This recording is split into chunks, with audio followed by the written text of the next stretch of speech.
Shalom Bapak Ibu Saudara. Kita teruskan renungan kita mengenai batu dan sekaligus kita menutup tema ini. Jadi kita sudah bahas mengenai batu dalam mimpi Nebukadnezar, di mana setelah 4 kerajaan itu akhirnya datang satu batu yang terungkit tanpa tangan perbuatan tangan manusia. Dan batu itu adalah kerajaan kerajaan sorga yang ditegakkan di bumi dan akan menaklukkan seluruh kerajaan-kerajaan lain, sehingga sesuai dengan Wahyu pasal 11, kerajaan dunia ini akan menjadi kerajaan Tuhan dan yang diurapi, artinya gereja pemenang. Kita tahu batu yang keluar itu terlepas dari gunung itu adalah batu gereja pemenang atau kerajaan sorga yang di dalamnya Mesias dan gereja pemenang. Oke, yang berikut kita sudah bahas juga mengenai batu kota Yerusalem baru. Nah, ini yang kita mau bahas lagi sedikit lebih detail ya sebelum menutupnya ini. Nah, ini kita tahu kota Yerusalem baru itu adalah mempelai anak domba ya, bukan kota bentuk fisik. Dia simbol itu ya. Karena ketika malaikat mencoba menjelaskan di pasal 19 itu mau memperkenalkan pasal 20 ya. Pasal 21 memperkenalkan mempelai domba, dan yang dilihat dikasih tunjuk sama Rasul Yohanes itu adalah kota. Jadi artinya mempelai anak domba itu adalah kota Yerusalem baru.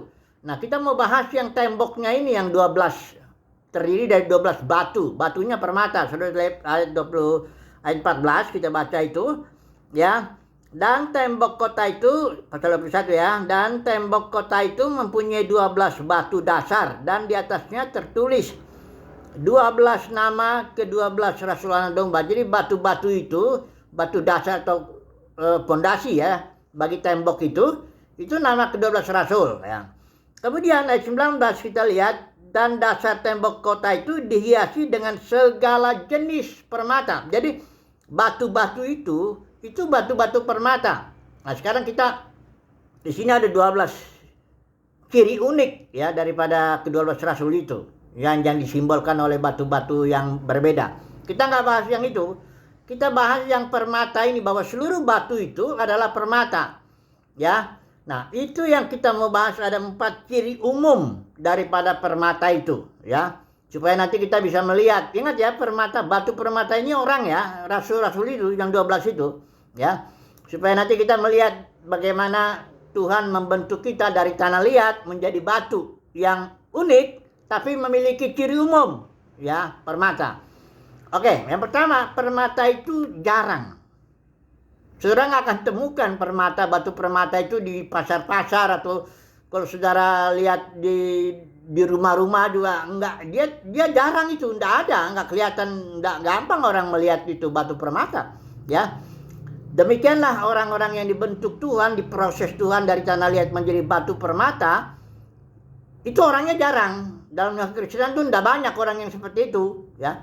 Makanya dalam Lukas 12 ayat 32 itu dikatakan, jangan takut hai kamu kawanan kecil. Ya, bukan kawanan besar dalam Kristen, bukan, tapi kawanan kecil. Karena Bapamu sudah berkenan memberikan kamu kerajaan. Kita tahu setelah datang kedua kali biasa disebut dia menegakkan kerajaannya di muka bumi. Tapi itu untuk kawanan kecil, permata-permata yang jarang kita lihat. Ya, itu satu ya. Yang kedua, permata itu berharga, sehingga orang tidak menaruhnya sembarangan. Kalau saudara masuk satu rumah, saudara nggak akan lihat itu permata ditaruh di meja seperti asbak atau misalnya atau pot bunga atau apa. Saudara nggak akan lihat di situ, karena berharganya dia ditempatkan oleh pemilik rumah itu pasti di tempat-tempat yang tersembunyi lah. Nah, ini Watchman pernah bilang begini, kalau Anda mau cari tahu orang yang mengenal Tuhan, yang memperjuangkan kemuliaan Tuhan, kata Watchman ini, jangan cari di panggung-panggung dunia kekristenan yang rame-rame itu. Di antara orang banyak tuh enggak ada itu. Bahkan di panggung-panggung dunia kekristenan tuh enggak ada itu permata-permata itu. Karena dia tersembunyi ya, berharga dia di mata Tuhan, dan tersembunyi ya, berharganya di mata Tuhan ya tentunya ya. Oke lah, yang ketiga, permata itu sifat umumnya, batu permata itu dia murni Nah, ini artinya tidak mendua hati lah ya. Orang yang udah dibentuk Tuhan dari tanah liat menjadi batu permata, satu cirinya, dia menjadi orang yang murni. Murni dalam arti motivasinya satu aja.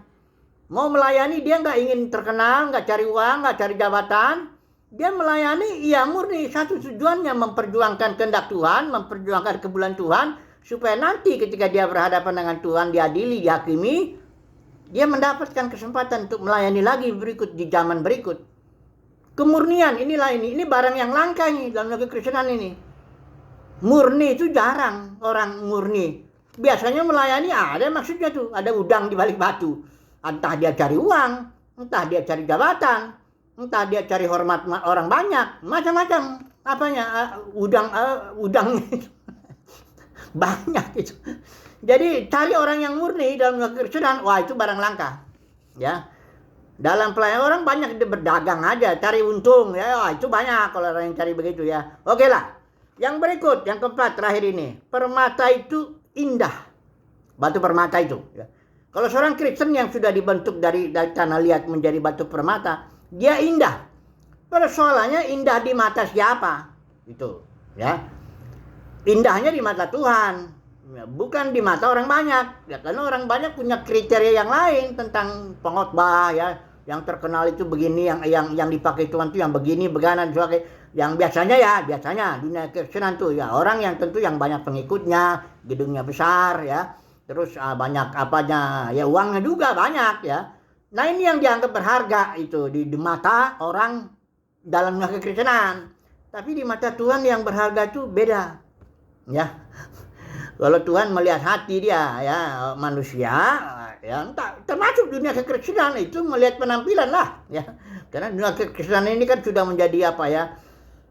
Panggung lah istilahnya ya. Mudah-mudahan nggak sampai panggung sandiwara begitu. Oke lah. Nah, udah kesimpulannya aja dulu lah, langsung aja ini sebagai penutup.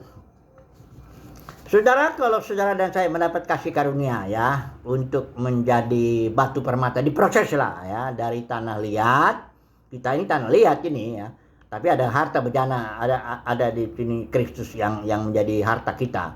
Tapi kita ini tanah liat. Tapi itu akan diproses. Kalau kita nanti diproses dapat kasih karunia untuk menjadi batu permata, disiapkan untuk pelayanan berikut di zaman berikut ketika Yesus datang. Kalau kita memang mendapat kasih karunia untuk itu, ya kita menjadi orang yang ya seperti itulah ya, jarang ya, nggak banyak orang kayak begitu. Kedua, kita berharga, disimpannya nggak di panggung-panggung yang besar dengan kekristenan, nggak begitu. Yang berikutnya juga jadi orang yang murni aja, polos aja lah melayani Tuhan, sampaikan firman Tuhan, nggak cari uang, nggak cari jabatan, nggak cari hormat manusia.